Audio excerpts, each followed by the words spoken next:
إن الحمد لله نحمده ونستعينه ونستغفره ونعوذ بالله من شرور أنفسنا وسيئات أعمالنا من يهده الله فلا مضل له ومن يضلل فلا هادي له وأشهد أن لا إله إلا الله وحده لا شريك له وأشهد أن محمدا عبده ورسوله يا أيها الذين آمنوا اتقوا الله حق تقاته ولا تموتن إلا وأنتم مسلمون يا أيها الناس اتقوا ربكم الذي خلقكم من نفس واحدة وخلق منها زوجها وبث منهما رجالا كثيرا ونساء واتقوا الله الذي تساءلون به والأرحام إن الله كان عليكم رقيبا يا أيها الذين آمنوا اتقوا الله وقولوا قولا سديدا يصلح لكم أعمالكم ويغفر لكم ذنوبكم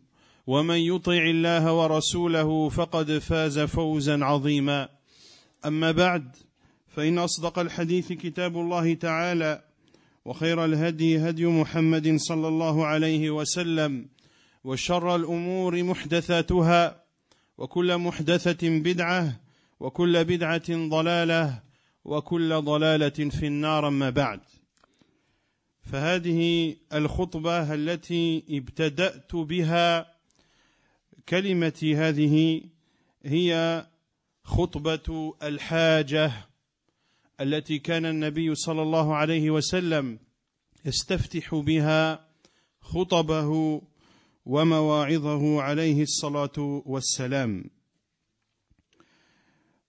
وحديثنا اليوم عن حلاوة الإيمان. وكثير من الناس يشتكون أنهم أثناء قراءتهم لكتاب الله عز وجل لا يحسون بشيء، فإن قلبهم لا يخشع وأعينهم لا تدمع وجوارحهم لا تهتز. وبإذن الله عز وجل أثناء هذه الكلمة سنبين الأسباب التي من قام بها وجد بهن حلاوة القرآن. Donc le préambule par lequel j'ai commencé cette conférence est appelé par les savants khutbatul hajah. C'est cette introduction que disait le prophète sallallahu alayhi wa sallam lors de ses discours, lors de ses prêches du vendredi alayhi salatu wassalam, et lorsqu'il exhortait ses compagnons alayhi salatu wassalam. Et étant notre exemple, alayhi salatu wassalam, eh bien nous prenons exemple sur lui dans toutes choses. Et parmi ces choses, khutbatul hajah, que le prophète sallallahu alayhi wa sallam disait très souvent. Quant au sujet de cette conférence mensuelle, il est les délices du Coran.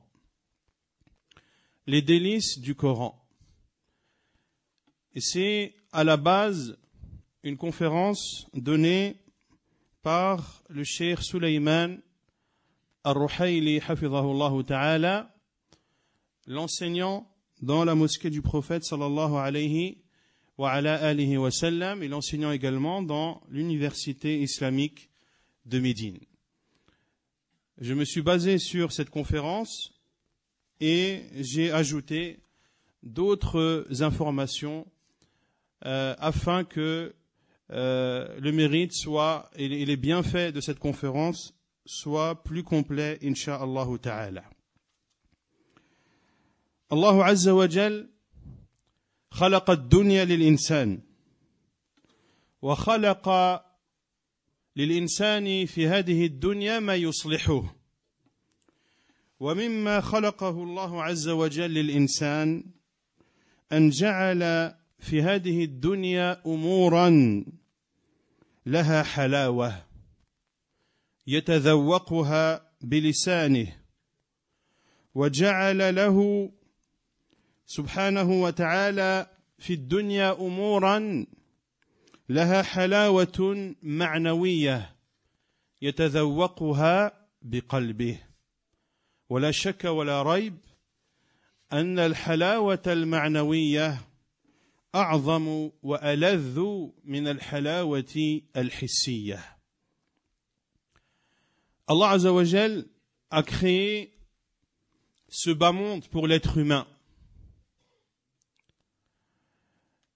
Et Allah subhanahu wa ta'ala a créé dans ce bas monde pour l'être humain ce qui est dans son intérêt. Et Allah Azza wa Jal a fait que dans ce bas monde, l'être humain puisse goûter à des délices. Des délices qu'il peut goûter de façon concrète, mais également de façon abstraite.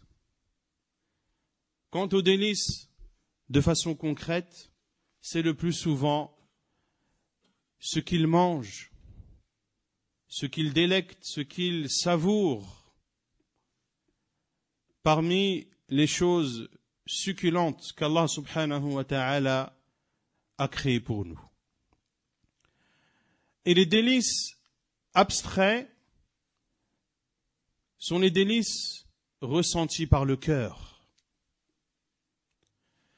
Et nul doute que les délices ressentis par le cœur sont meilleurs, plus importants que les délices concrets. À titre d'exemple, avez-vous déjà vu une personne pleurer parce que ce qu'il a mangé était trop bon? Oui ou non? Vous avez déjà vu quelqu'un pleurer et dire « Masha'Allah, c'était trop bon » et ils font en larmes. Oui ou non? Non. Par contre, lorsque vous annoncez une bonne nouvelle à une personne, lorsque par exemple une épouse informe à son mari qu'elle est enceinte et que c'est l'information qu'il attendait depuis des années, il va fondre en larmes de joie. Son cœur va être joyeux, il va être heureux au point de fondre en larmes.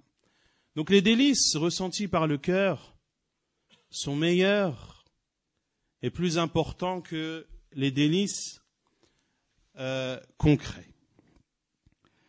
لذلك يقول النبي صلى الله عليه وسلم كما في حديث أنس ثلاث من كن فيه وجد بهن حلاوة الإيمان أن يكون الله ورسوله أحب إليه مما سواهما وأن يحب المرء لا يحبه إلا لله وأن يكره أن يرجع إلى الكفر بعد أن أنقذه الله منه كما يكره أن يقذف في النار. Pour cela que le prophète sallallahu alayhi wa sallam a dit trois choses. Lorsqu'elles sont réunies chez une personne, il goûte par celle-ci les délices de la foi. Quelles sont ces trois choses? Comme le rapporte Anas radiyallahu anhu dans le hadith rapporté par Al-Bukhari et Muslim, il dit sallallahu alayhi wa sallam, le fait qu'Allah et son prophète soient plus aimés chez lui que quiconque. C'est la première chose. La deuxième chose, أن يحب المرء لا يحبه إلا لله. Lorsqu'il aime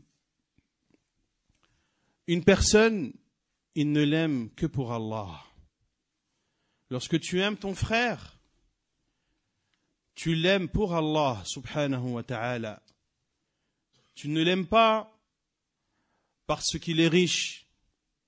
Tu ne l'aimes pas car tu tires à travers lui des profits mondains.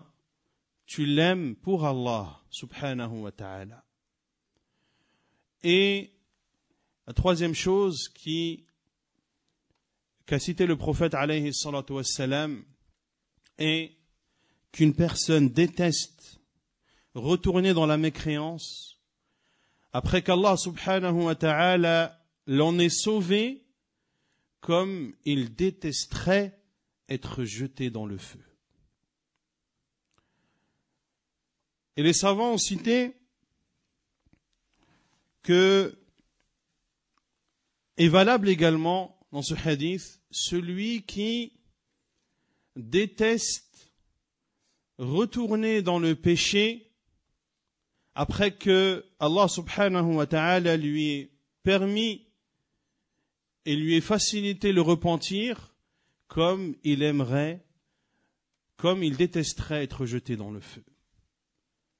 Cela concerne la mécréance, mais cela concerne également les péchés. Nul doute que celui qui a désobéi à Allah subhanahu wa ta'ala, puis s'est repenti de son péché, s'est abstenu de le faire, regrette d'avoir désobéi de la sorte à Allah subhanahu wa ta'ala et déteste retomber dans ce péché comme il détesterait être jeté dans le feu. Nul doute qu'une personne ainsi goûtera aux délices de la foi. ويقول النبي صلى الله عليه وسلم في حديث أبي الدرداء رضي الله عنه قال رسول الله صلى الله عليه وعلى آله وسلم لا يجد عبد حلاوة الإيمان حتى يعلم أن ما أصابه لم يكن ليخطئه وأن ما أخطأه لم يكن ليصيبه. Et dans le hadith d'Abu Darda radiyallahu ta'ala anhu, le prophète sallallahu alayhi wa sallam dit qu'un serviteur ne goûtera à la douceur et aux délices de la foi que lorsque il saura que ce qu'il a touché ne pouvait l'éviter et que ce qu'il l'a évité ne pouvait le toucher.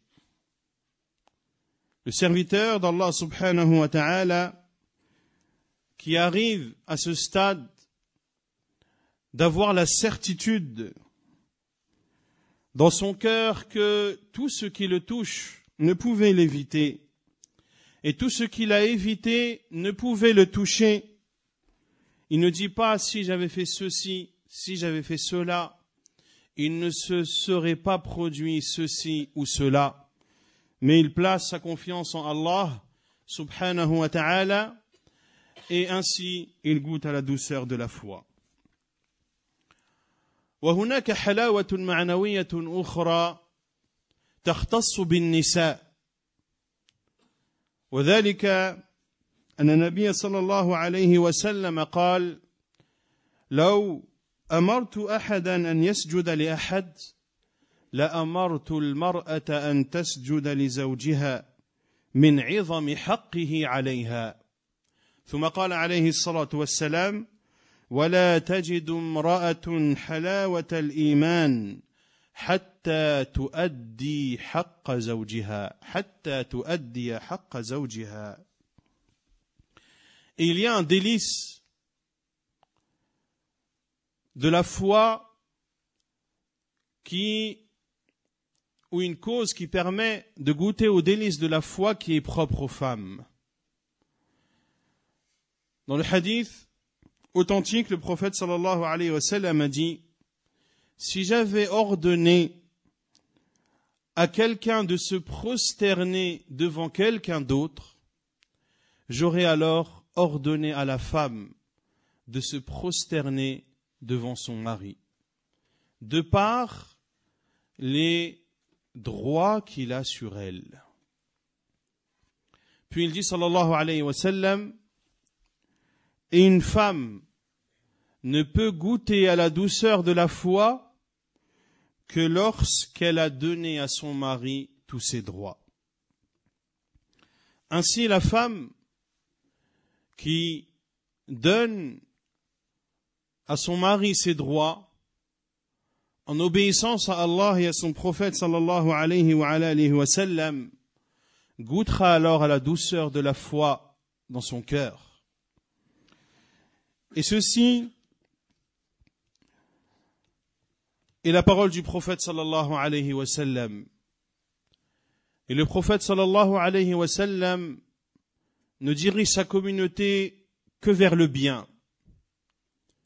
Même si des diables parmi les djinns ou les ins, parmi les djinns ou les humains, qui tentent aujourd'hui de détourner la femme et de lui inculquer des valeurs qui ne sont pas l'islam, des personnes qui tentent de déstabiliser la femme en lui faisant croire que le fait que la femme donne au mari les droits qui sont les siens, que cela est une forme d'humiliation, que cela est une forme de régression, que cela est une forme de tyrannie, que cela est une forme d'injustice. Tout ceci n'est dit que dans le but de déstabiliser la femme musulmane. La femme musulmane a sa place en islam. La femme musulmane est une femme qui est honorée dans sa religion. Et le musulman honore la femme. Et le fait qu'elle obéisse à son mari et qu'elle soit à son service est une obéissance à Allah subhanahu wa ta'ala. Et la femme musulmane espère la récompense de son Seigneur subhanahu wa ta'ala.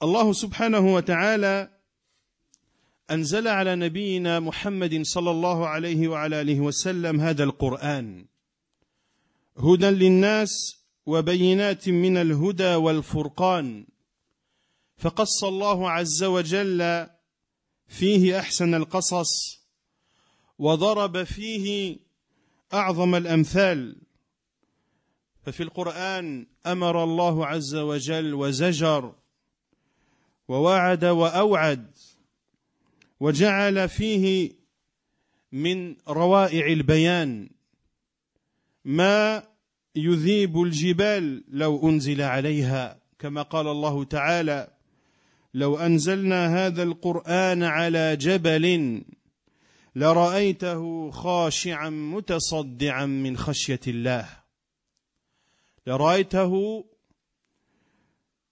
خاشعا متصدعا من خشية الله وتلك الأمثال نضربها للناس لعلهم يتفكرون.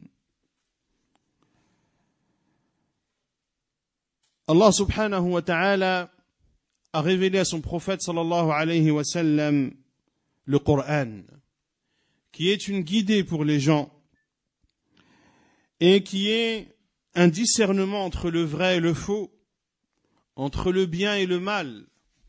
Dans ce Coran, Allah subhanahu wa ta'ala nous a raconté les meilleures des histoires et il nous a donné les plus belles des métaphores subhanahu wa ta'ala. Dans ce Coran, Allah a ordonné et a interdit. Allah a promis et a menacé. Allah subhanahu wa ta'ala a mis dans ce Coran et a montré dans ce Coran des choses de façon extrêmement explicite et extrêmement éloquente. Au point que si ce Coran était descendu sur une montagne, eh bien, celle-ci se serait humiliée et fendue.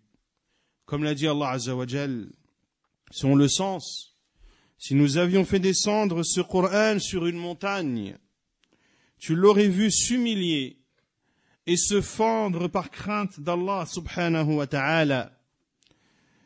Et ces paraboles, nous les citons aux gens afin qu'ils réfléchissent.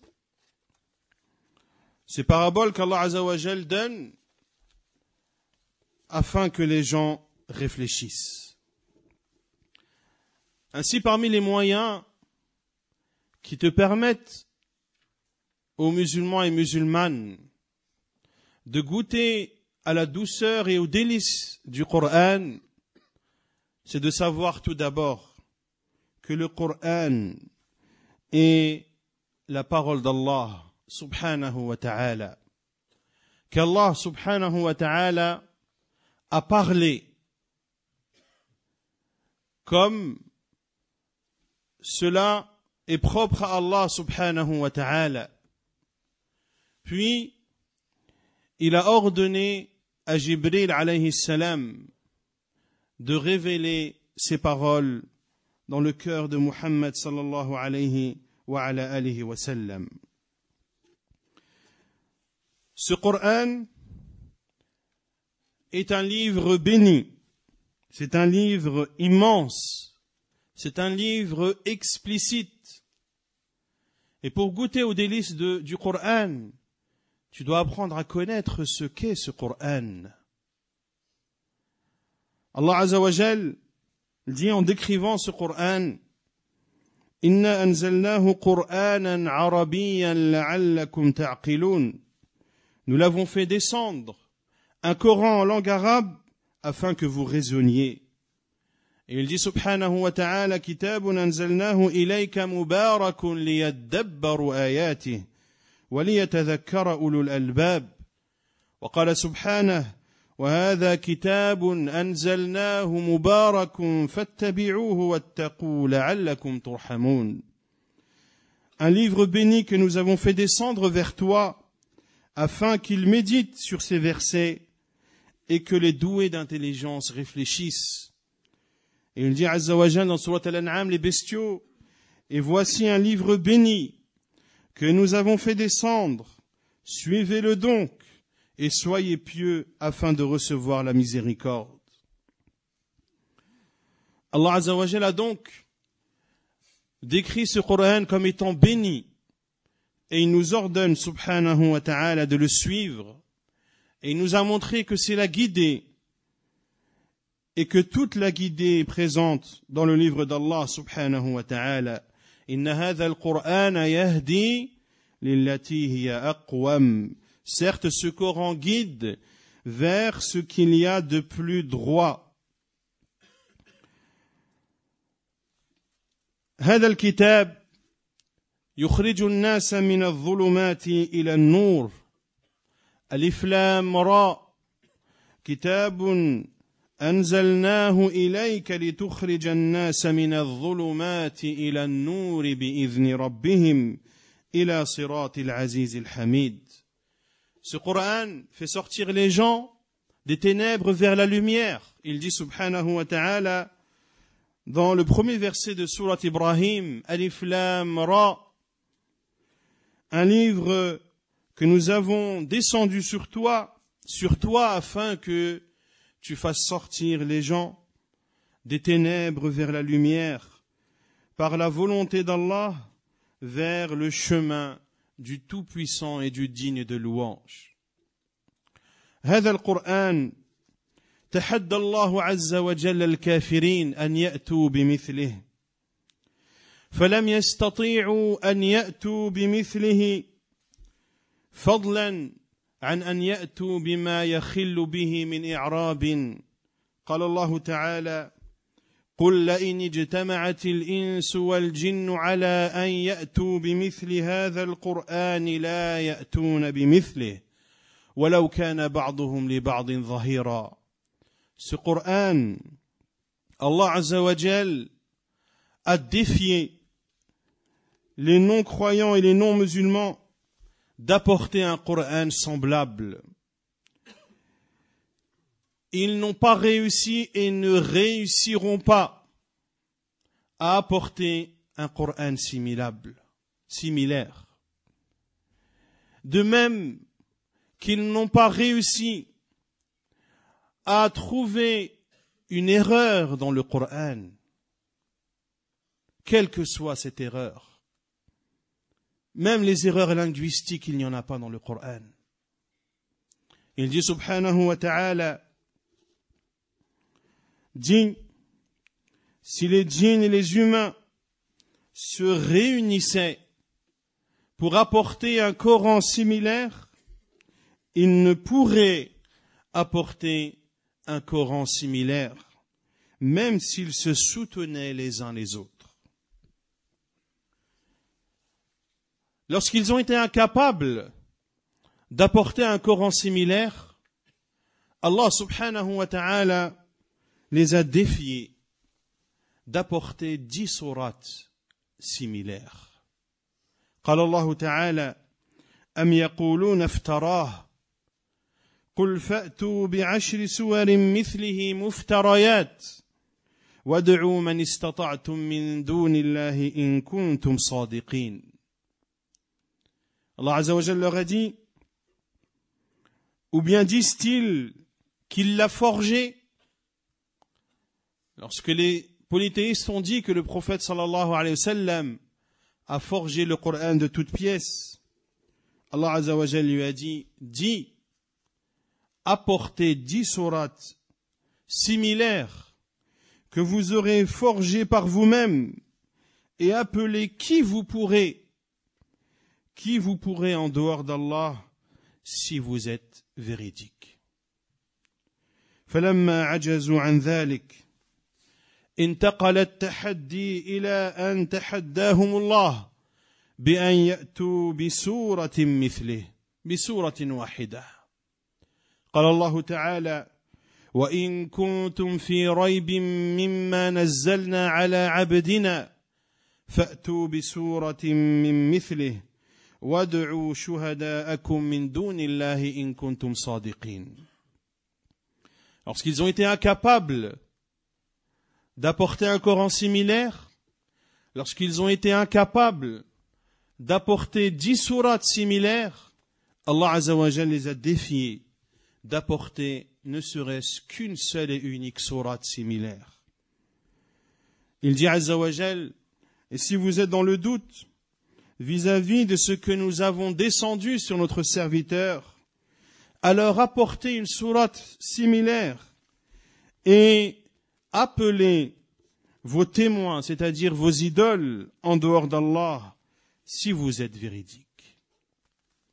Ce Coran, tu te dois de connaître sa valeur pour en goûter ses délices. Ce Coran est le signe le plus immense qui a été donné au prophète sallallahu alayhi wa sallam. Car c'est un signe qui est existant jusqu'à nos jours. Depuis qu'Allah Azza wa Jalla l'a révélé à son prophète sallallahu alayhi wa sallam, jusqu'à nos jours, le Coran témoigne de la véracité de la prophétie de Muhammad sallallahu alayhi wa sallam. Le Coran est, comme je l'ai dit, la parole d'Allah. À la fois les termes et le sens. Allah Azza wa Jal a véritablement parlé. Et ensuite, il a révélé à Jibril. Puis, Jibril alayhi salam l'a révélé au prophète sallallahu alayhi wa sallam. Le prophète alayhi salatu wa salam a compris le Coran, wa'ahu wa hafidhah, et il l'a mémorisé. Et Allah subhanahu wa ta'ala a pris en charge la protection du Coran. Inna alayna jam'ahu wa qur'anah, fa idha qara'nahu fattabi' qur'anah, thumma inna alayna bayanah. Il dit Azza wa Jal, son rassemblement, c'est-à-dire dans ton cœur, et sa fixation dans ta mémoire, nous incombe, ainsi que la façon de le réciter. Quand donc nous le récitons, suis sa récitation, à nous ensuite incombera son explication. Lorsque la révélation parvenait au prophète alayhi salatu wassalam, cela était difficile pour lui alayhi salatu wassalam. Et les compagnons relatent que lorsque le prophète sallallahu alayhi wa sallam recevait la révélation, il devenait rouge et son front suait, alayhi salatu wassalam. Et un compagnon qui était assis aux côtés du prophète, alayhi salatu wassalam, la jambe du prophète, alayhi salatu wassalam, était sur la sienne. Et à ce moment-là, le prophète, alayhi salatu wassalam, a reçu la révélation. Et ce compagnon raconte qu'il a senti la lourdeur de la jambe du prophète, alayhi salatu wassalam, au point qu'il pensait que sa jambe allait être brisée. Le Coran sont des paroles lourdes. Et c'est une lourde responsabilité pour le prophète, alayhi salatu wassalam. Au début donc de la révélation, le prophète, alayhi salatu wassalam, lorsque le Coran lui était révélé, il s'empressait de répéter de suite les versets qui lui étaient révélés, de peur de ne pas les oublier, alayhi salatu wassalam. Et cela l'a mené à réciter avant Jibril. Puis Allah Azza wa Jal a révélé à son prophète sallallahu alayhi wa sallam ces versets de Surat Al-Qiyamah. فَإِذَا قَرَأْنَاهُ فَاتَّبِعْ قُرْآنَهُ. Quand nous le récitons, suis sa récitation. Quand nous le récitons, c'est-à-dire quand Jibril alayhi salam te récite, écoute et ensuite récite. Et c'est ce que faisait le prophète sallallahu alayhi wa sallam par la suite. Allah Azza wa Jal s'est chargé de la protection du Coran. Inna nahnu nazzalna dhikra wa inna lahu lahafidhun. C'est nous qui avons descendu le rappel et c'est nous qui en sommes les protecteurs. Le Coran est donc un signe et un miracle du prophète alayhi salatu wassalam, le plus immense et le plus grand des miracles. Tout d'abord parce qu'il est inimitable, et l'on l'a vu précédemment dans le verset que l'on a cité, mais également de par la force des mots du Coran, de par la façon dont les mots sont assemblés, de par le style du Coran, de par la façon dont il est ordonné, de par son caractère explicite, de par sa clarté, de par le sens des mots du Coran. Et celui qui lit le Coran et médite le Coran, eh bien, lui apparaîtront des sens qui ne lui apparaissaient pas auparavant.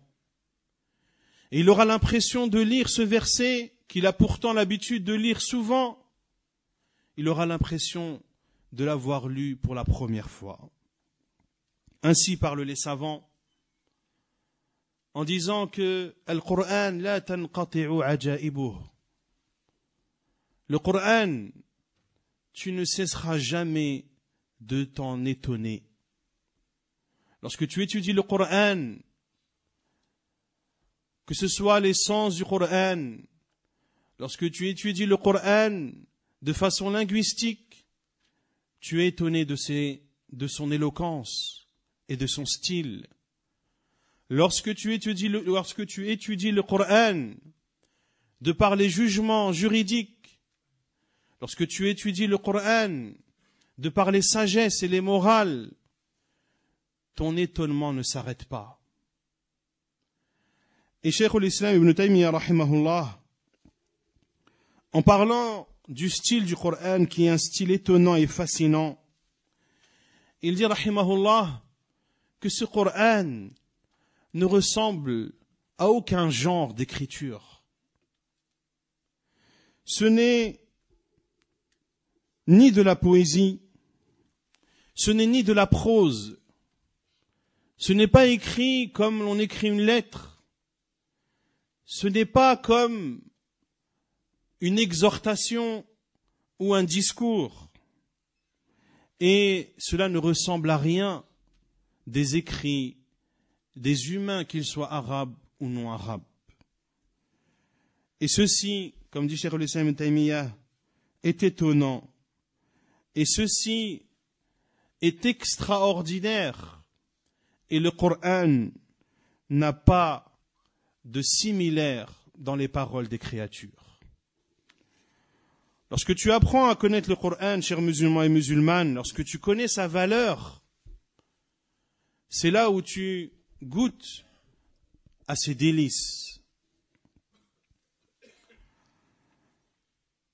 Il est rapporté dans un hadith authentique, authentifié par Cheikh al-Albani rahimahullah, عن ابن عباس رضي الله تعالى عنهما قال جاء الوليد بن المغيرة إلى النبي صلى الله عليه وسلم.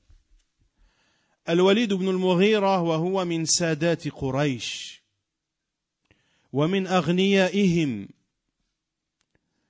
الوليد بن المغيرة هو والد خالد بن الوليد، وهو أيضا عم أبي جهل. الوليد بن المغيرة جاء إلى النبي صلى الله عليه وسلم فقرأ عليه الصلاة والسلام عليه القرآن، فكأنه رق له، أي كأنه خضع للقرآن وتأثر به، فبلغ ذلك أبا جهل فأتاه فقال يا عم إن قومك يرون أن يجمعوا لك مالا. قال لما؟ قال ليعطوكه فإنك أتيت محمدا لتعرض عما قبله. يعني أن المشركين لما سمعوا أن الوليد بن المغيرة رق وتأثر لسماع القرآن أرادوا أن يغروه بالمال حتى يعرض عما جاء به النبي صلى الله عليه وسلم. فماذا قال الوليد بن المغيرة؟ قال لقد علمت قريش أني من أكثرها مالا، فقل فيه، فقال أبو جهل قل فيه، أي قل في محمد وفي القرآن قولا يبلغ قومك أنك منكر له أو أنك كاره له. قال فماذا أقول؟ فوالله ما فيكم رجل أعلم بالأشعار مني ولا أعلم برجز ولا بقصيدة مني، والله ما يشبه الذي يقوله شيئا من هذا، والله إن لقوله الذي يقول حلاوة وإن عليه لطلاوة، وإنه لمثمر أعلاه مغدق أسفله، إنه ليعلو وما يعلى وإنه ليحطم ما تحته. فقال أبو جهل لا يرضى عنك قومك حتى تقول فيه، أي لا بد أن تقول فيه شيئا يكره. فقال دعني حتى أفكر. فلما فكر قال الوليد هذا سحر يؤثر، أي يأثره عن غيره يأخذه عن غيره. فنزلت الآيات في سورة المدثر ذرني ومن خلقت وحيدا. Abdullah ibn Abbas radiyallahu anhu rapporte dans un hadith authentique que Al-Walid ibn al-Mughira, qui faisait partie des notables de Quraysh, bien avant que le prophète sallallahu alayhi wa sallam n'ait reçu la révélation. Il faisait partie des notables de Quraysh et des riches parmi la tribu de Quraysh. Il est parti voir le prophète alayhi salatu wassalam. Et Al-Walid ibn al-Mughira, c'est le père de Khalid ibn al-Walid. Et c'est également l'oncle paternel de Abu Jahl. Il est parti voir le prophète alayhi salatu wassalam pour entendre de lui ce qu'il a à dire. Le prophète alayhi salatu wassalam a alors lu sur lui le Coran. Et il est apparu comme si Al-Walid ibn al-Mughira a été atteint par le Coran. comme s'il s'y était soumis. Et l'information est arrivée à Abu Jahl, qui est parti le voir et lui a dit « Ô oncle, ton peuple ont décidé de réunir pour toi une somme d'argent. » Il a répondu « Pourquoi ?» Il a répondu, Abu Jahl a dit « Afin de te les donner, car tu es parti voir le prophète sallallahu alayhi wa sallam, tu es parti voir Muhammad pour constater ce qu'il avait à dire. » Ils ont voulu l'amadouer et lui proposer de l'argent afin que ce sentiment qu'il a ressenti soit oublié de sa part et qu'il n'y prête pas attention.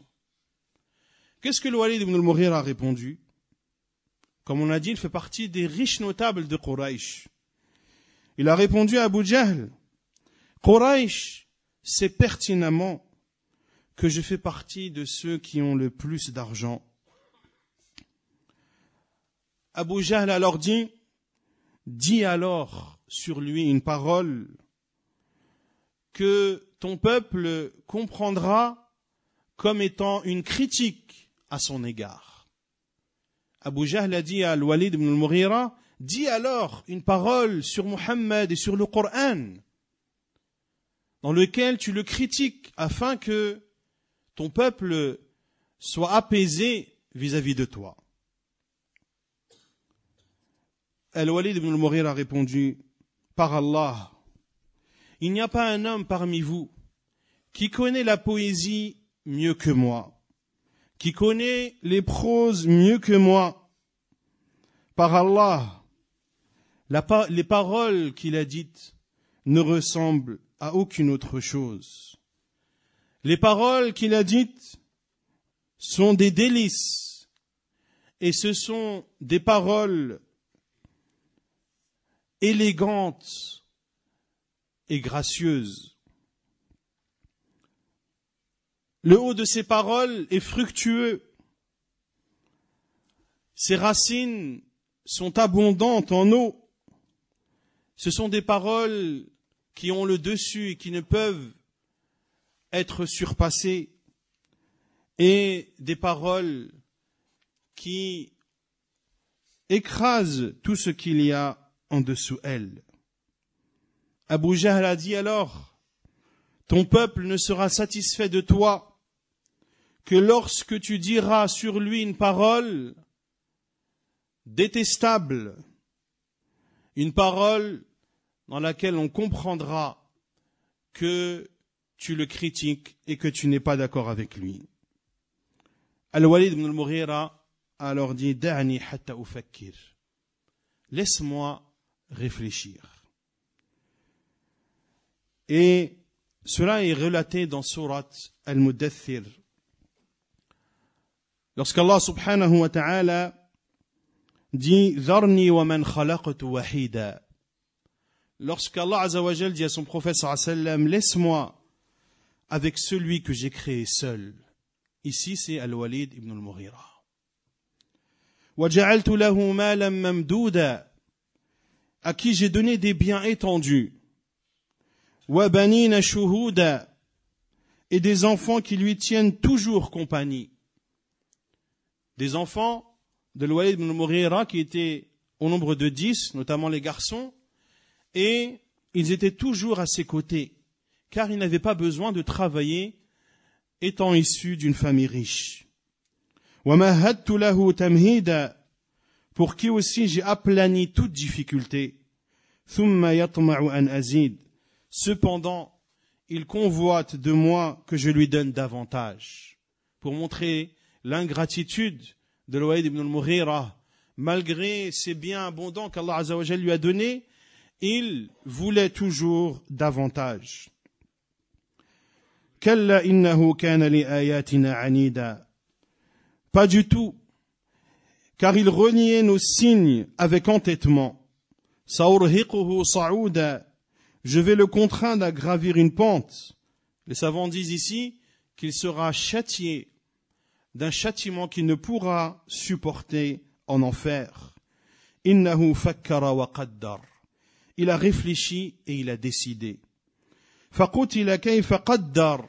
Qu'il périsse comme il a décidé. Ici Allah Azza wa Jal dit, il a réfléchi. C'est-à-dire lorsque Abu Jahl lui a dit, dis une parole mauvaise sur le Coran et sur Muhammad. Il a demandé à réfléchir. Il a réfléchi et il a décidé. Qu'il périsse comme il a décidé. Encore une fois, qu'il périsse comme il a décidé. Thumma nazar. Ensuite, il a regardé. Thumma abasa wa basar. Et il s'est renfrogné et a durci son visage. Car il était déstabilisé. Il ne savait pas quoi dire devant des paroles aussi fascinantes que le Coran qu'il a entendu de la bouche du prophète sallallahu alayhi wa sallam. Ensuite, il a tourné le dos et s'est enflé d'orgueil. فقال إن هذا إلا سحر يؤثر إن هذا إلا قول البشر. Et il a prononcé ces paroles énormes en disant ceci, c'est-à-dire le Coran, n'est que magie apprise. C'est une magie qui était présente chez les ancêtres et celle-ci a été transmise et apprise au fur et à mesure des générations et des siècles. In hadha illa qawlul bashar. Ce n'est là que la parole d'un humain. Puis Allah Azza wa Jalla a dit Sa'uslihi saqar wa ma adraka ma saqar la tubqi wa la tadhar lawahatun lil bashar alayha 19. Allah Azza wa Jalla a dit ensuite je vais le brûler dans le feu intense de Saqar. Et qui te dira ce qu'est Saqar? Il ne laisse rien et n'épargne rien. Il brûle la peau et la noircit. Ils sont 19 à y veiller. Le Coran a donc des délices. Et les délices du Coran sont avérés, chers musulmans et musulmanes. Si tu ne les goûtes pas, c'est que il y a des défaillances en toi. Concernant Quraysh, toujours une autre fois, ils se sont réunis. Et on dit, lequel d'entre vous est le plus connaisseur en magie et en poésie, et qu'il aille voir cet homme, en parlant de Muhammad sallallahu alayhi wa sallam, qui a divisé notre société, et qui a éparpillé, et qui nous a éparpillé, un homme qui critique nos idoles et notre religion. Y a-t-il un homme, où est cet homme le plus connaisseur dans la magie, dans la poésie, afin d'aller le voir et de lui répondre? Ils ont dit, nous ne voyons personne d'autre que Utba ibn Rabi'ah. Utba ibn Rabi'ah. Il est parti voir le prophète alayhi salatu wassalam et a proposé au prophète sallallahu alayhi wa sallam tout ce qu'il lui passait par la tête pour détourner le prophète sallallahu alayhi wa sallam de sa mission.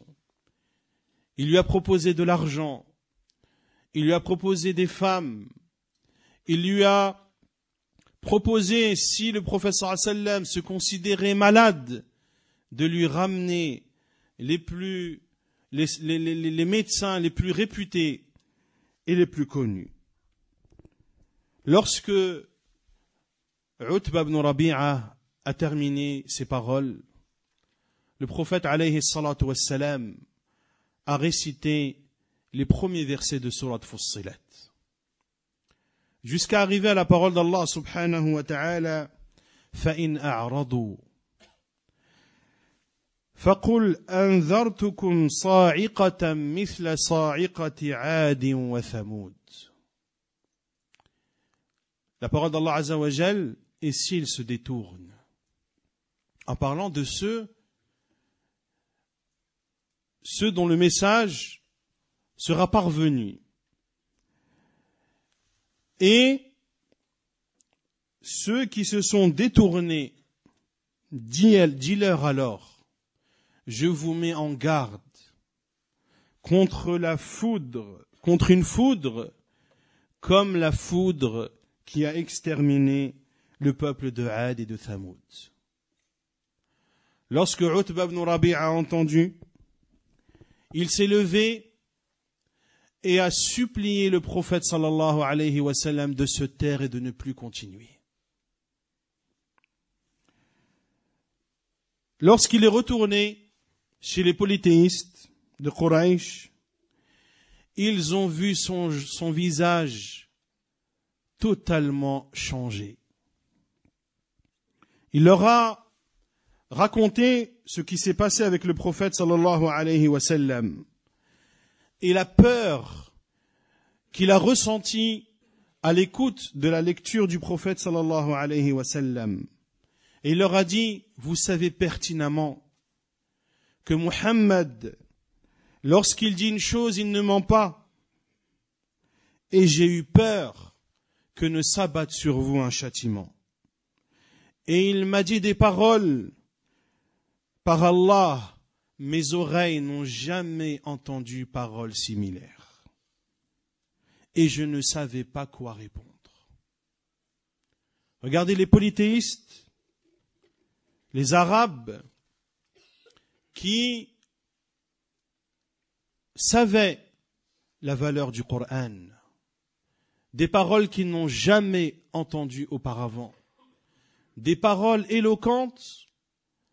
L'arabe éloquent qui les entend sait que ce ne sont pas des paroles qui émanent d'un être humain.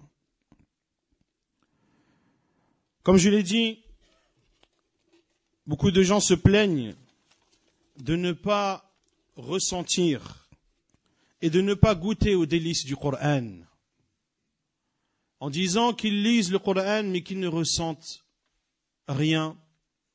Leur cœur ne vibre pas, ils n'ont pas la chair de poule, ils n'ont pas cette envie de pleurer. Sache que le Coran a des délices et qu'ils sont avérés. Et si tu ne goûtes pas à cela, à ces délices, c'est que tu as des lacunes. Et Inch'Allah Ta'ala, il y a différents moyens, lorsqu'ils sont mis en œuvre, te permettront, par la grâce d'Allah Azza wa Jal, de goûter aux délices du Coran. Comme je l'ai dit tout d'abord, de connaître et de savoir que le Coran est la parole d'Allah, avec tout ce que cela implique. أيضا من الأمور التي تجعلك تذوق حلاوة الإيمان أن تعلم علم اليقين أن القرآن شفاء. Parmi les moyens qui vont te permettre de goûter aux délices du Coran, c'est de savoir avec certitude que le Coran est une guérison. Que le Coran est une guérison. Allah Azza wa Jal dit وَنُنَزِّلُ مِنَ الْقُرْآنِ مَا هُوَ شِفَاءٌ وَرَحْمَةٌ لِلْمُؤْمِنِينَ وَلَا يَزِيدُ الظَّالِمِينَ إِلَّا خَسَارًا. Et nous avons fait descendre du Coran ce qui est une guérison et une miséricorde pour les croyants. Et regardez l'éloquence du Coran. Allah Azza wa Jal a qualifié ce Coran de guérison et non pas de remède. Car le remède peut faire effet comme il peut ne pas faire effet. Or, Allah Azza wa Jal a dit, nous avons descendu dans ce Coran ce qui est une guérison et une miséricorde pour les croyants. Ainsi, le Coran est une guérison. Le Coran guérit par la volonté d'Allah subhanahu wa ta'ala. Il guérit toutes les maladies physiques comme les maladies psychiques. Et le fait d'avoir cette certitude que le Coran est une guérison et que le Coran guérit ton cœur malade, ton cœur noirci par les péchés, comme l'a dit le prophète sallallahu alayhi wa sallam, que lorsqu'une personne désobéit à Allah azza wa jal, eh bien un point noir est ajouté à son cœur. Également, من الأمور المساعدة لذوق حلاوة الإيمان أن تقبل على قراءة القرآن وأن تبدأ مستعيذا بالله من الشيطان الرجيم.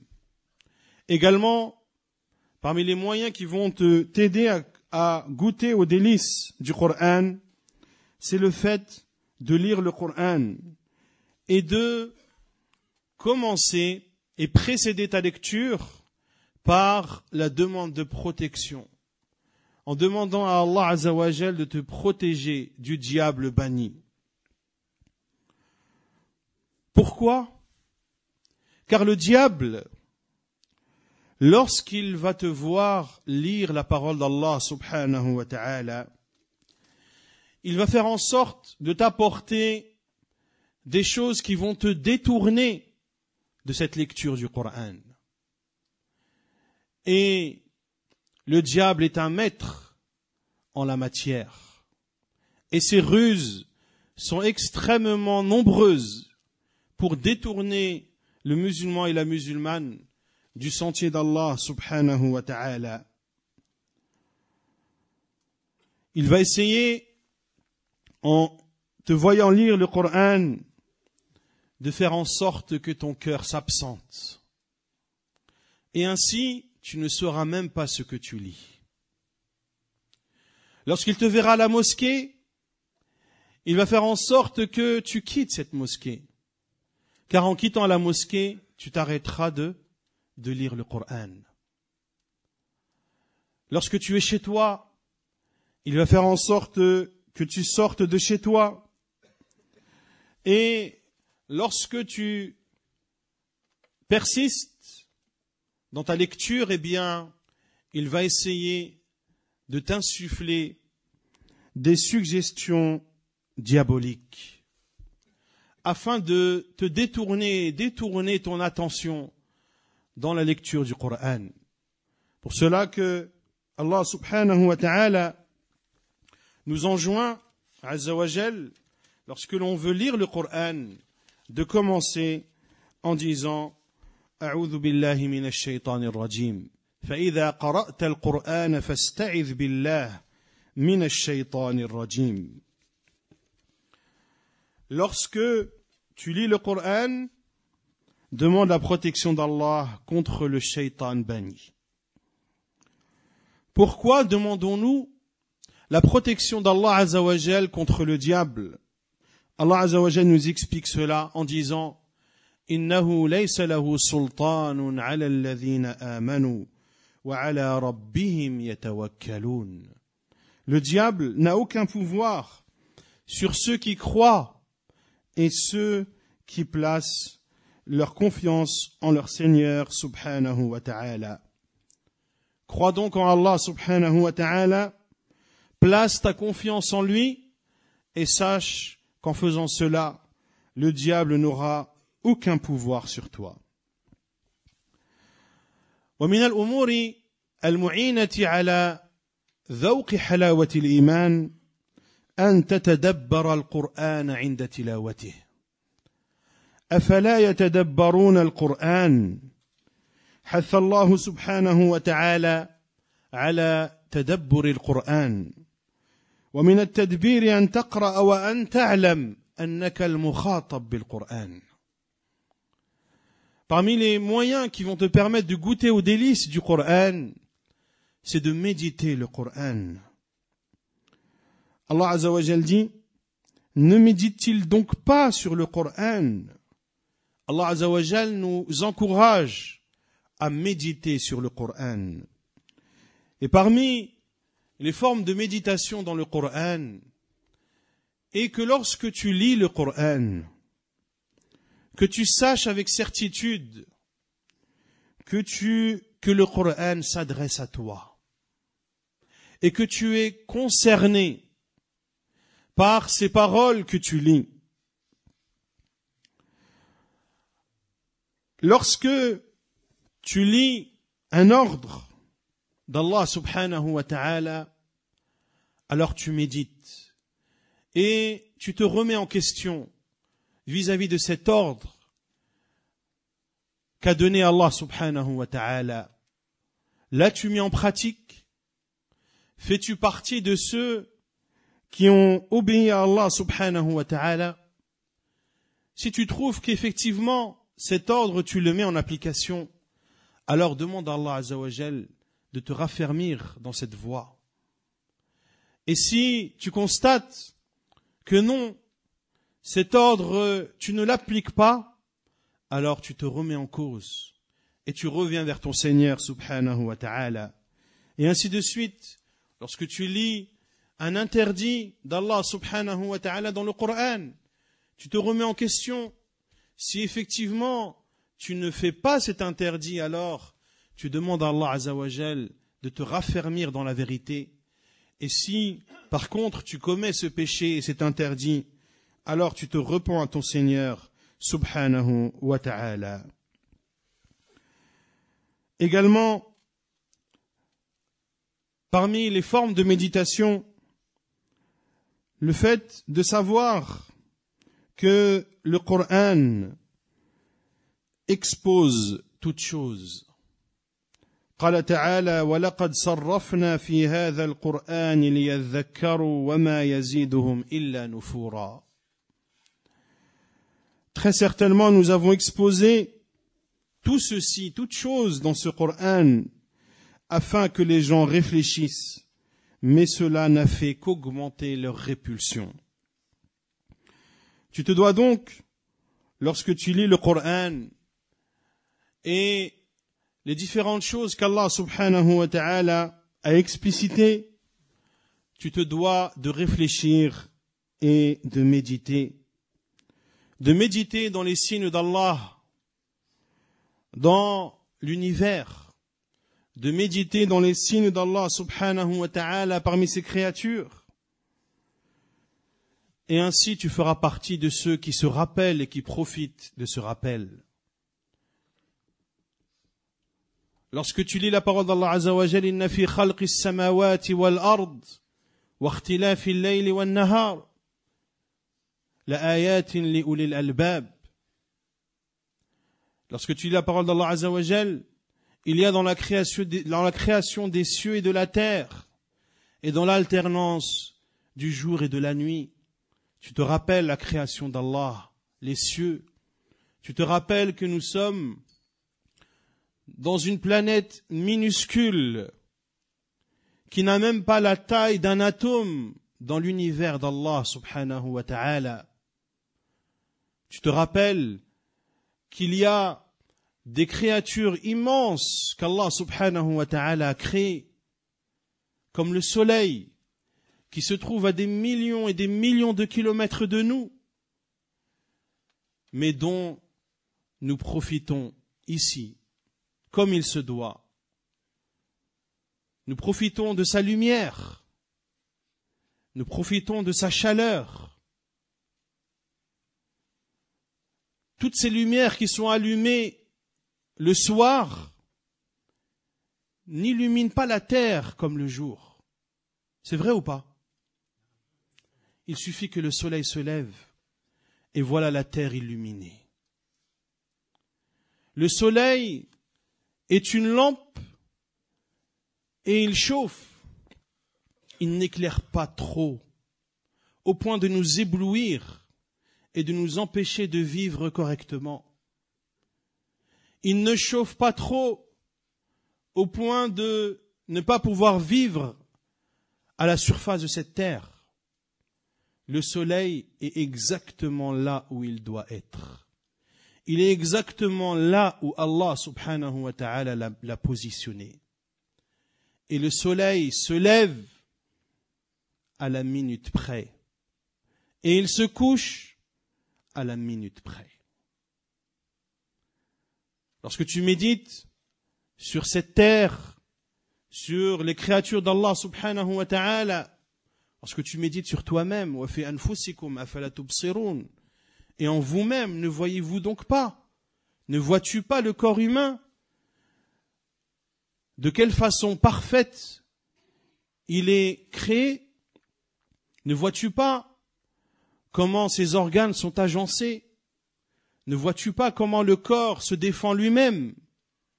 Ne vois-tu pas que tu es un être humain doté de dizaines et de dizaines d'organes, mais que tu ne sens rien? Est-ce toi qui ordonne à ton foie de travailler? Est-ce toi qui dis à ton organe digestif de digérer? Est-ce toi? Non. C'est un corps qui est indépendant et qui a des facultés extraordinaires. Et c'est un corps qui, malgré l'avancée de la technologie, malgré l'avancée de la médecine, renferme énormément de secrets que seul Allah subhanahu wa ta'ala connaît. Ainsi, lorsque tu lis le Coran, tu médites ses sens et ainsi tu te rappelles la grandeur d'Allah subhanahu wa ta'ala. Également, parmi les moyens qui te permettent de goûter aux délices du Coran, c'est de ne pas lire le Coran de façon hâtive et de façon précipitée. Mais tu te dois de lire le Coran de façon posée afin de méditer le Coran. Car la précipitation n'apporte pas le bien. Comme l'a dit le prophète alayhi salatu wassalam dans le hadith jugé bon par Cheikh al-Albani rahimahullah, al-anatu min ar-Rahman wal-ajalatu min ash-shaytan. La quiétude provient du miséricordieux et la précipitation provient du diable. La précipitation provient du diable. Et les savants utilisent notamment ce hadith pour prouver que ceux qui roulent en voiture à des allures affolantes, que cela n'apporte pas le bien et que cela provient du diable et que la personne qui roule de façon insensée sur les routes, eh bien, met sa personne en danger et les autres également en péril. Tu dois donc lire le Coran de façon posée et de façon réfléchie. Pour cela que le prophète alayhi salatu wassalam قال لعبد الله بن عمرو العاص رضي الله عنهما اقرأ القرآن في شهر أي اختم القرآن في شهر. فقال عبد الله بن عمرو العاص رضي الله عنه إني أطيق أكثر من هذا، إلى أن قال النبي صلى الله عليه وسلم اقرأه في 7 ولا تزد على ذلك.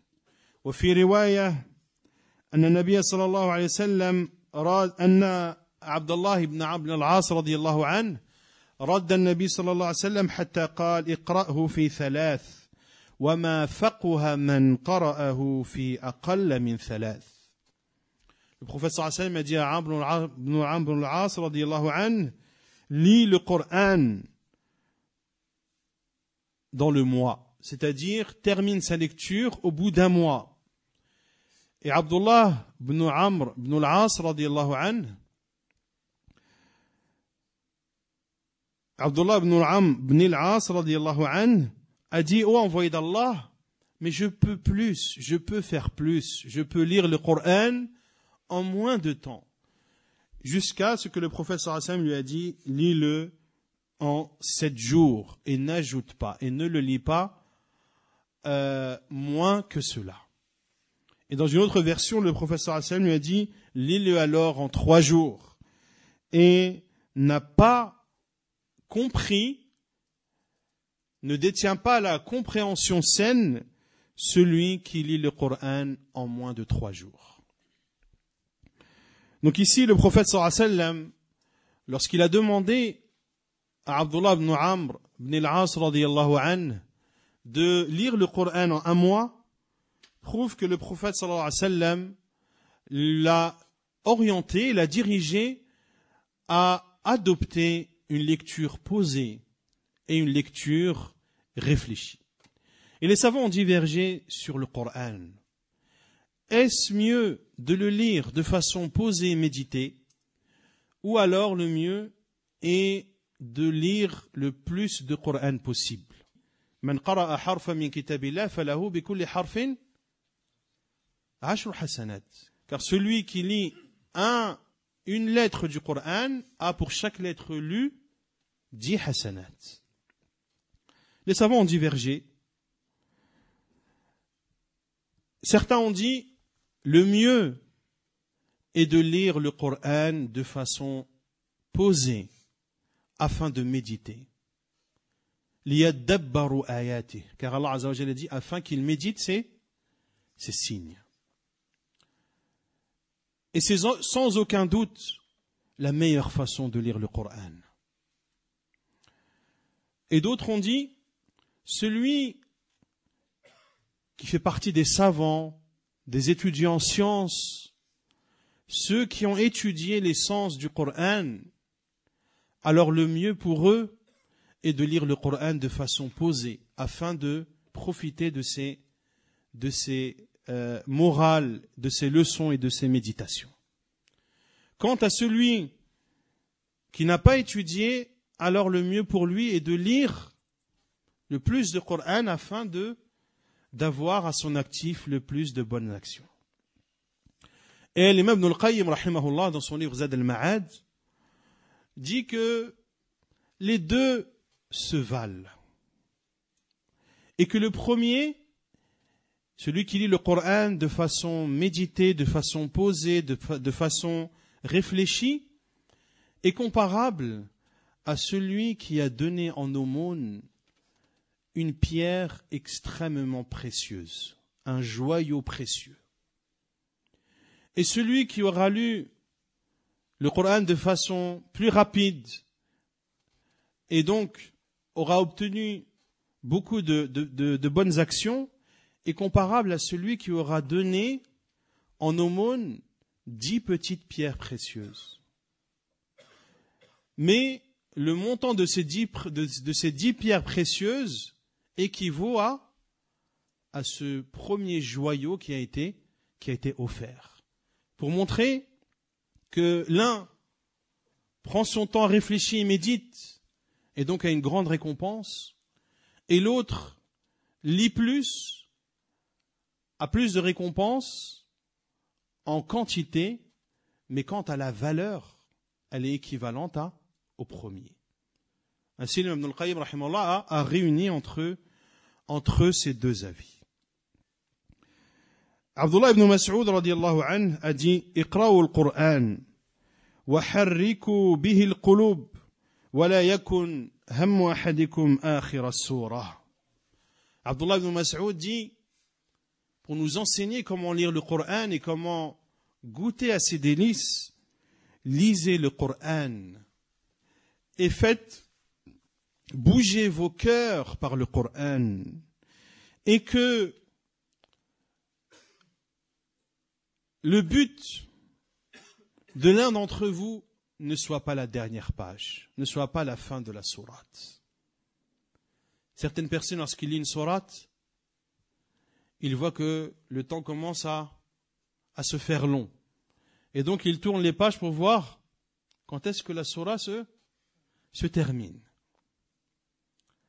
Abdullah ibn Mas'ud dit que votre motivation ne soit pas à la fin de la sourate. Que ton but ou que ton souhait ne soit pas d'arriver le plus vite possible à la fin de la sourate. Non, mais c'est de lire et de profiter de chaque verset que tu lis afin de faire bouger ton cœur. Et le prophète sallallahu alayhi wa sallam lisait le Coran de façon posée et de façon réfléchie. Et ses compagnons radiyallahu anhum rapportent que le prophète sallallahu alayhi wa sallam lisait le Coran verset par verset.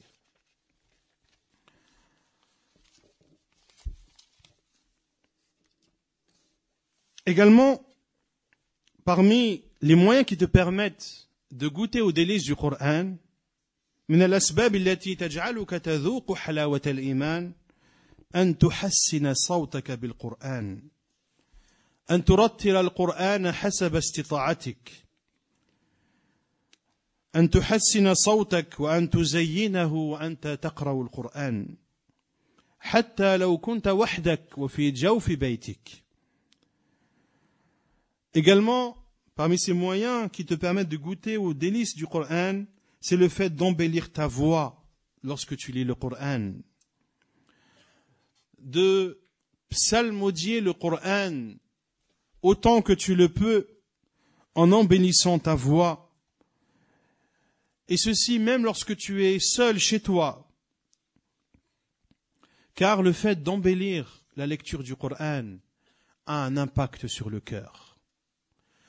يقول النبي صلى الله عليه وسلم ما أذن الله لشيء ما أذن لنبي يتغنى بالقرآن أي ما استمع الله لشيء ما استمع لنبي يتغنى بالقرآن يعني يحسن صوته ويرفع صوته به.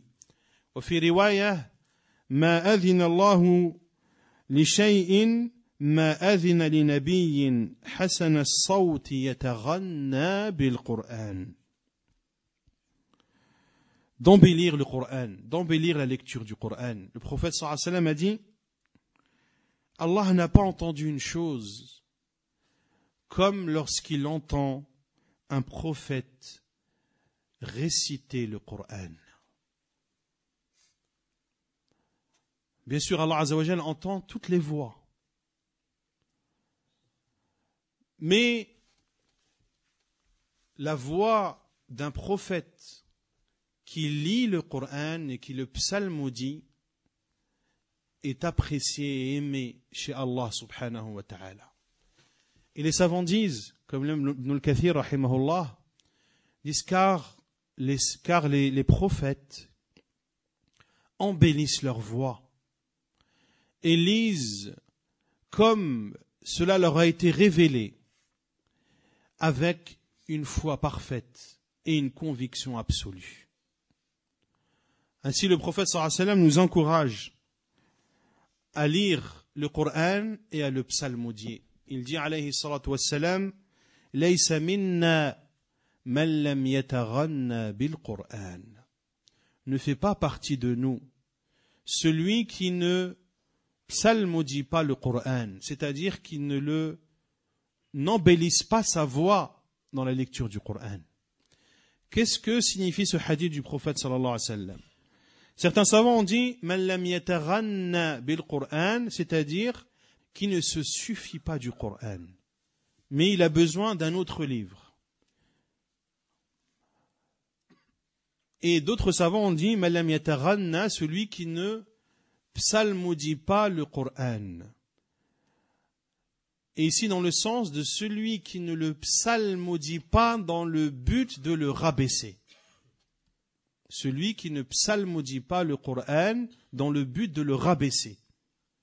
Celui-ci, laysa minna, il ne fait pas partie de nous, et le prophète sallallahu alayhi wa sallam se désavoue de lui.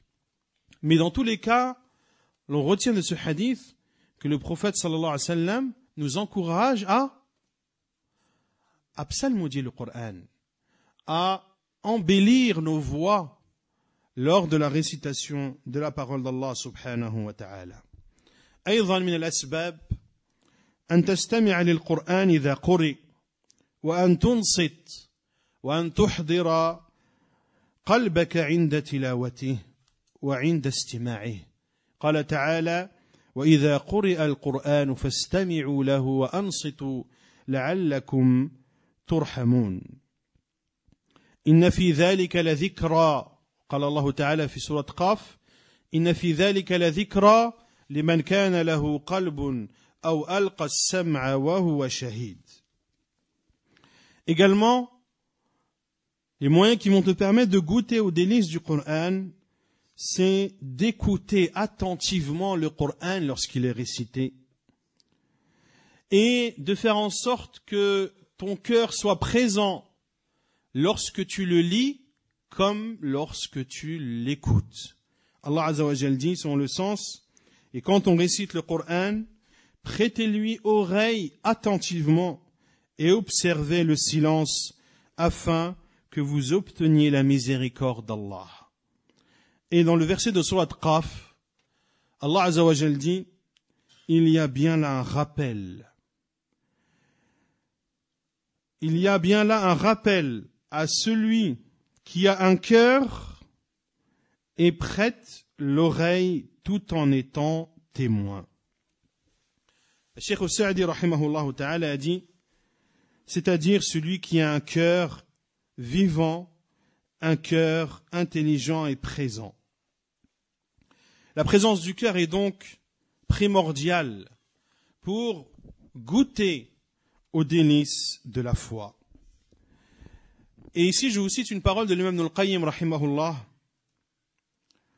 lorsqu'il dit إذا أردت الانتفاع بالقرآن فأجمع قلبك عند تلاوته وسماعه وألق سمعك واحضر حضور من يخاطبه من تكلم به سبحانه وتعالى منه إليه فإنه خطاب منه لك على لسان رسوله صلى الله عليه وسلم. Il dit rahimahullah, lorsque tu veux profiter du Coran, et parmi les profits que l'on tire du Coran, c'est de goûter à ses délices, alors fais en sorte que ton cœur soit présent lorsque tu le lis et lorsque tu l'écoutes. Prête l'oreille attentivement et fais preuve d'une présence du cœur, comme si Allah Azza wa Jal s'adressait à toi.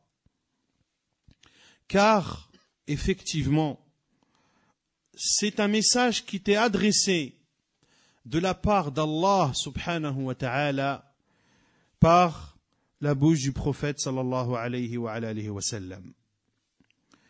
Ibn Qutayba rahimahullah a dit, lorsque celui qui fait effet est présent, qu'est-ce qui fait effet? C'est le Coran. Al-Mu'athir, wa huwa al-Quran. إذا حصل المؤثر وهو القرآن والمحل القابل وهو القلب الحي. Lorsque celui qui fait effet, ce qui fait effet est présent, qui est le Coran, est présent. Lorsque l'endroit qui va accueillir cette chose qui a de l'effet, le Coran, est présente. Quel est cet endroit qui va accueillir le Coran? C'est un cœur vivant et présent. وَوُجِدَ الشَّرْطِ وَهُوَ الْإِصْغَاء. Et lorsque la condition est présente, qui est le fait d'écouter attentivement. وَانْتَفَى الْمَانِعِ. Et lorsque l'obstacle est levé, وَهُوَ اشْتِغَالُ الْقَلْبِ. C'est lorsque le cœur est occupé. وذهوله عن معنى الخطاب وانصرافه عنه إلى شيء آخر حصل الأثر وهو الانتفاع والتذكر. Lorsque tout ceci est réuni, alors la personne profite du Coran et de son rappel. Ainsi, lorsque tu lis le Coran, tu dois avoir une présence du cœur. Ne fais pas partie de ceux qui lisent le Coran à tel point que, yarhamukallah, que ce n'est que la langue qui bouge et le cœur est dans des horizons lointaines, dans je ne sais quels horizons. Non, lorsque ta langue lit le Coran, eh bien ton cœur doit être cet endroit qui profite et tire les meilleurs profits de ce Coran.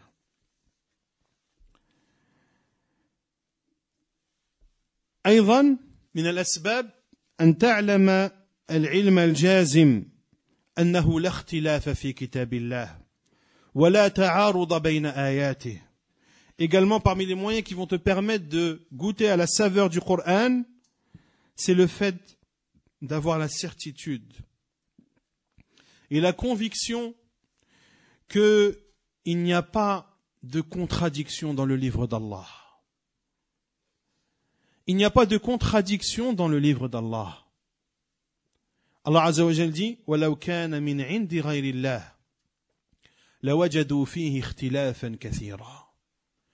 Et si le Coran provenait d'autre qu'Allah, ils y auraient trouvé de nombreuses contradictions. Comment l'on fait pour déceler un menteur? Comment on fait? Comment on fait? On confronte ses paroles, les unes contre les autres. Et le menteur, est-ce qu'il va se rappeler de tout ce qu'il dit?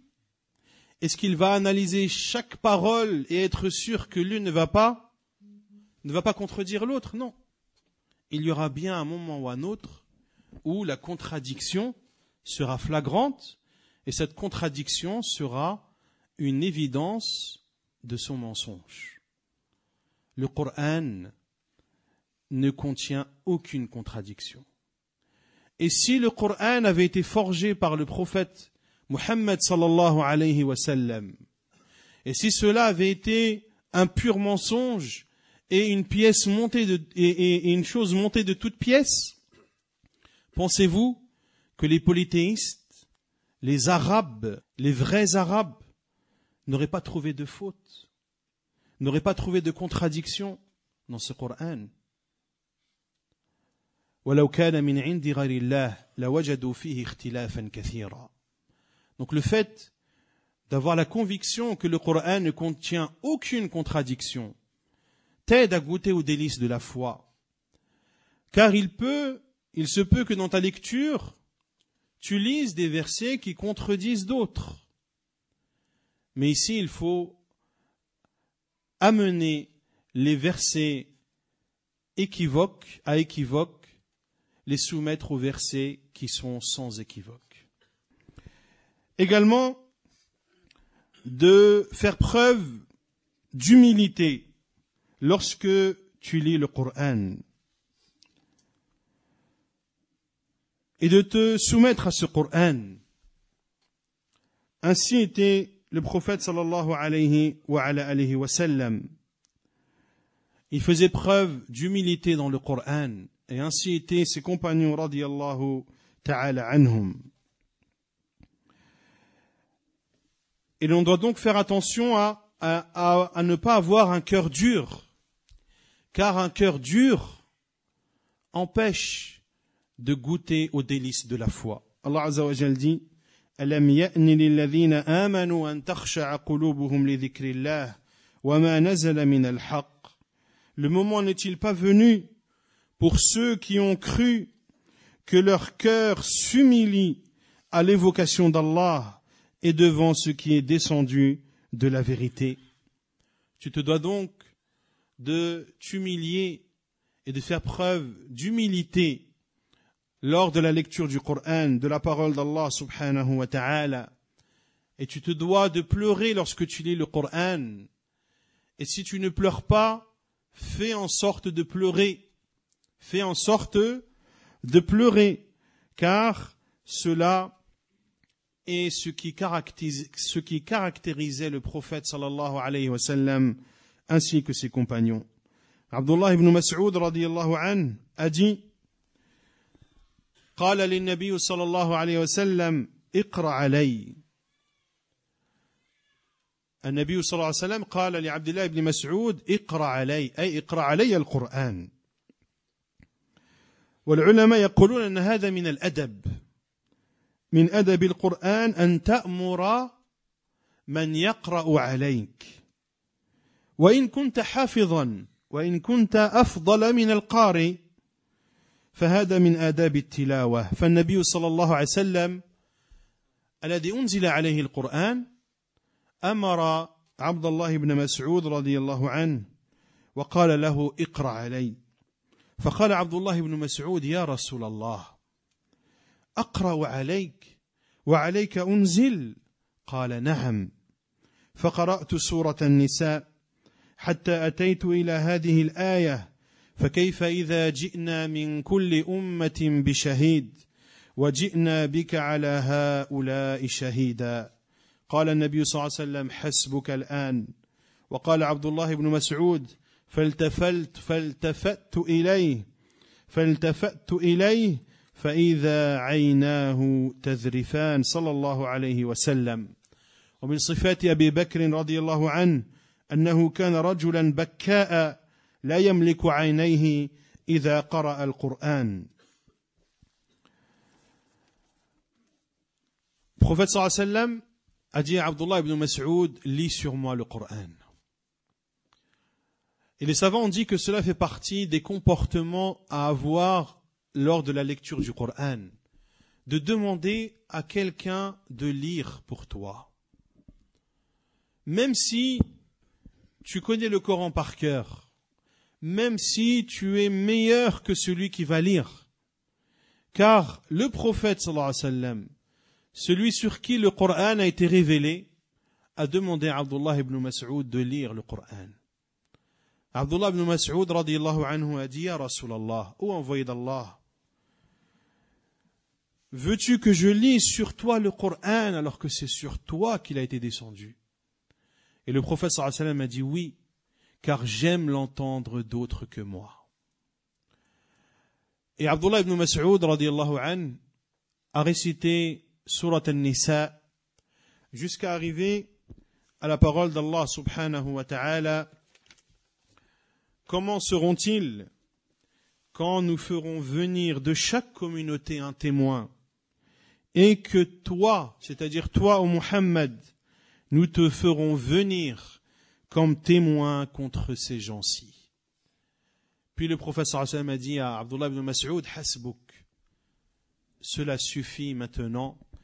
Et Abdullah ibn Mas'ud a levé ses yeux au prophète sallallahu alayhi wa sallam et il a vu que le prophète sallallahu alayhi wa sallam était en train de pleurer.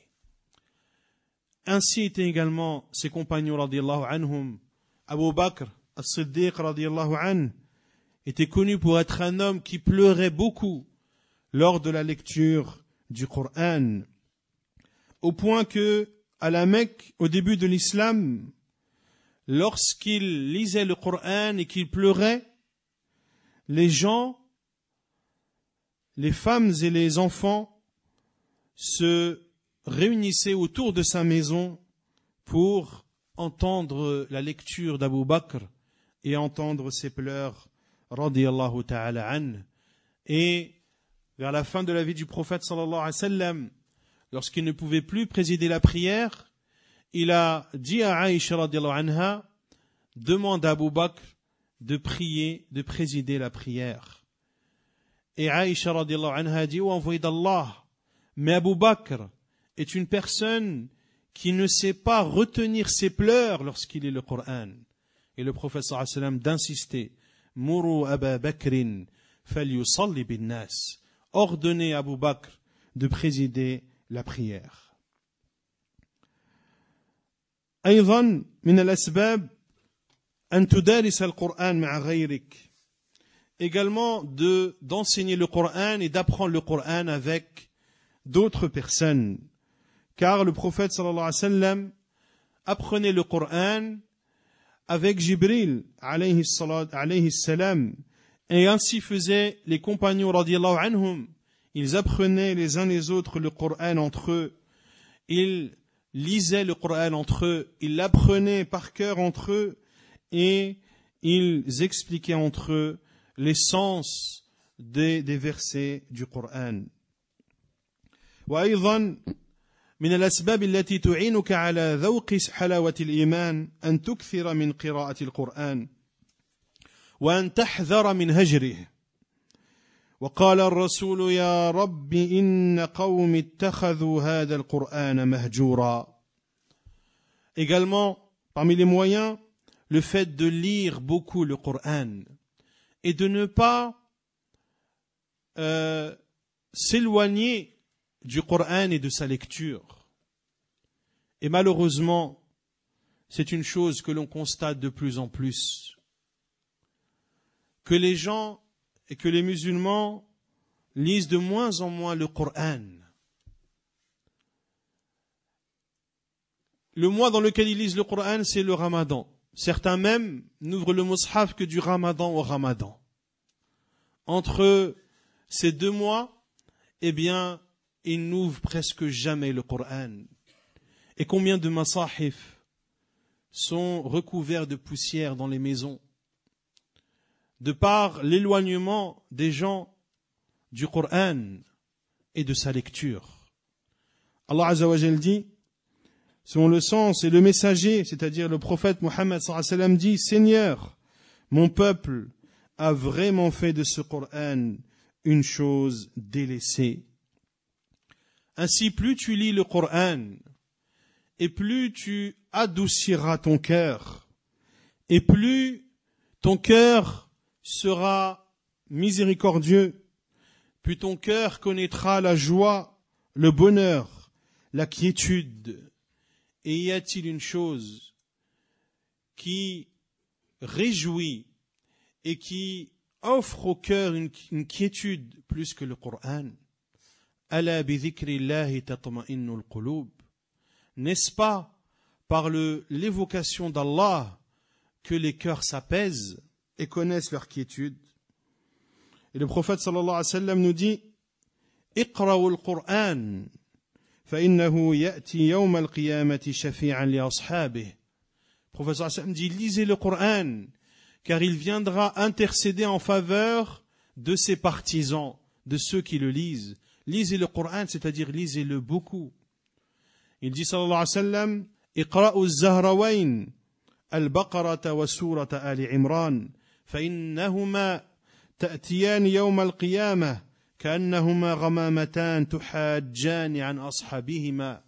Lisez les 2 illuminés, Al-Baqara et Ali Imran, Surat Al-Baqara et Surat Ali Imran, car elles viendront le jour du jugement en forme de nuages. Et elles intercéderont en faveur de ceux qui les lisaient. Ces 2 sourates viendront en forme de nuages. Quel est le bénéfice de ces nuages? Le jour du jugement.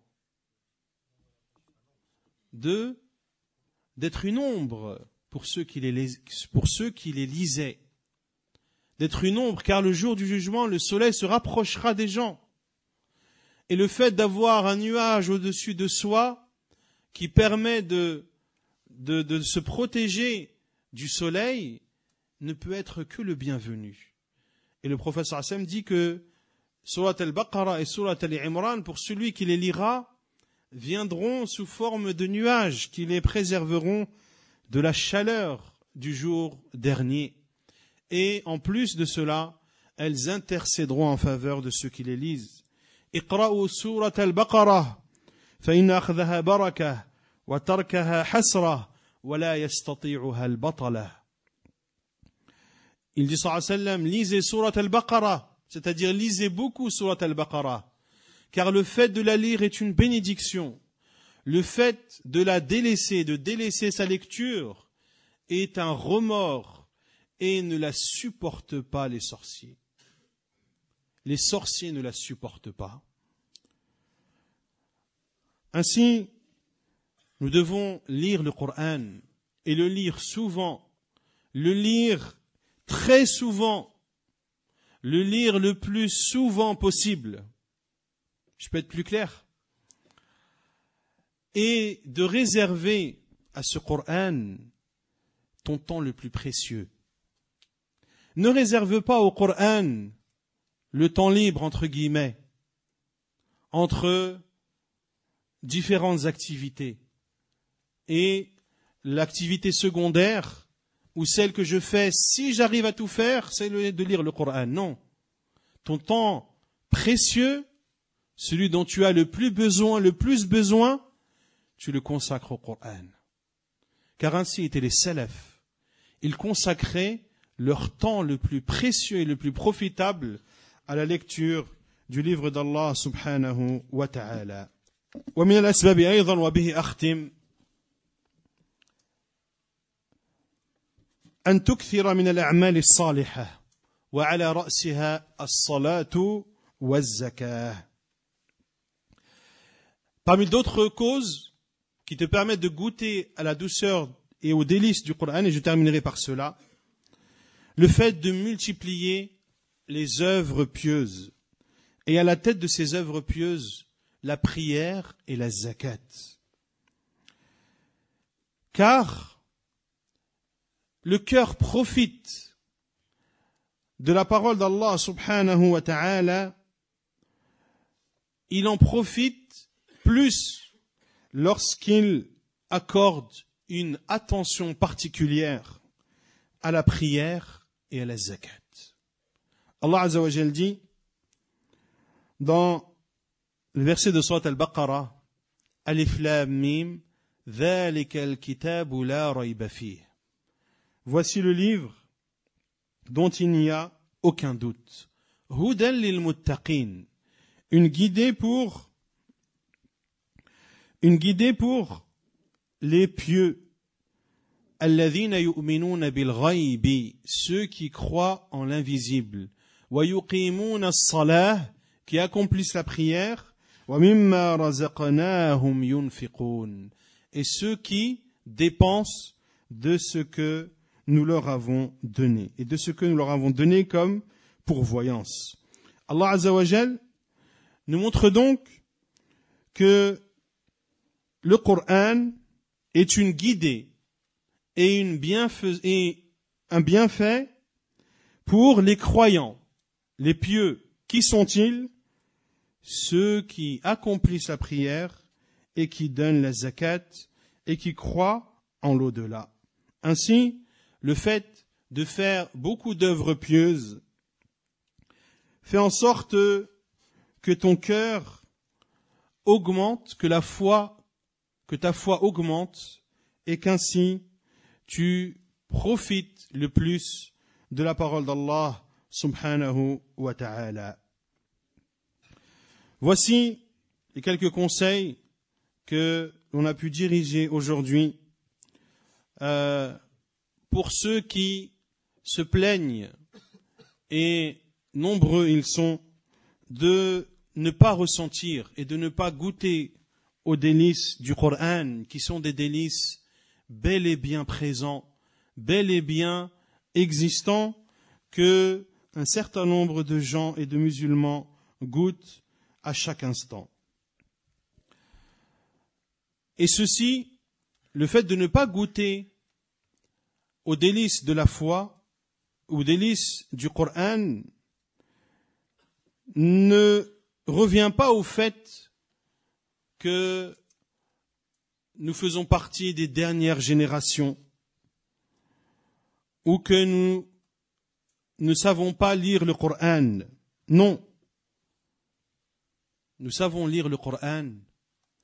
Et le fait que 14 siècles nous séparent du prophète sallallahu alayhi wa sallam et de l'arrivée de l'islam, cela ne nous empêche pas de goûter aux délices de la foi, à condition de mettre en œuvre toutes les causes et tous les moyens nécessaires et demandés pour arriver à ce but. Et enfin, je termine par un conseil que je me donne à moi-même et que je donne à chacun d'entre vous, c'est d'inculquer ces valeurs à nos enfants, de faire aimer à nos enfants l'apprentissage du Coran, de le mémoriser, de goûter à ses délices, d'apprendre à nos enfants comment lire le Coran, quels sont les comportements à adopter lorsque l'on lit le Coran, de créer une concurrence entre nos enfants pour récompenser celui d'entre eux qui aura le plus appris le Coran. Car malheureusement, la mémorisation du Coran est une chose qui est de plus en plus délaissée à notre époque. Et l'on voit, ne serait-ce qu'en France, lorsque le Ramadan arrive, c'est la course au Hufaz. chaque mosquée est en train d'appeler tout son répertoire pour trouver une personne qui connaît le Coran par cœur afin de présider les prières de Tarawih. Et les mosquées grandissent en nombre et les huffaz stagnent, voire baissent en nombre. Ainsi, nous devons donner une importance particulière à l'apprentissage du Coran et de faire aimer à nos enfants le Coran, de leur faire aimer le fait de l'apprendre et ne pas hésiter à dépenser pour leur acheter des récompenses, pour leur acheter des cadeaux, pour les encourager, tout ceci dans le but de les encourager à apprendre le Coran. Car un enfant qui apprend le Coran, un enfant qui a dans sa poitrine mémorisé les paroles d'Allah subhanahu wa ta'ala, cela sera un bien pour lui et ce sera un bien pour toi dans cette vie d'ici-bas et dans l'au-delà. Et ce sera un bien pour toi également lorsque tu seras dans ta tombe, car tu auras été la cause et la cause que ton fils ou que ta fille ait appris le Coran. Et le prophète sallallahu alayhi wa sallam dit ad-dalu ala al-khayri ka fa'ilih. Celui qui dirige vers un bien est comme celui qui a accompli ce bien. Et comme celui qui a accompli ce bien. Ainsi, si tu es la cause que ton fils ou que ta fille ait mémorisé le Coran, chaque sourate ou chaque lettre du Coran qu'elle récitera ou qu'il récitera, eh bien tu auras ta part de récompense également. Et c'est dans cela que doivent se concurrencer ceux qui se concurrencent. Devancez-vous et accourez vers les bonnes choses. Et l'une des meilleures choses que l'on peut offrir à nos enfants, c'est leur permettre d'apprendre le Coran, la parole d'Allah subhanahu wa ta'ala. نسأل الله عز وجل أن يفقهنا في ديننا وأن يعلمنا ما جهلنا وأن ينفعنا بالقرآن. اللهم انفعنا بالقرآن، اللهم انفعنا بالقرآن، اللهم اجعلنا من المعتبرين. والله أعلم، وصلى الله وسلم وبارك على نبينا محمد وعلى آله وصحبه أجمعين، وآخر دعوانا أن الحمد لله رب العالمين.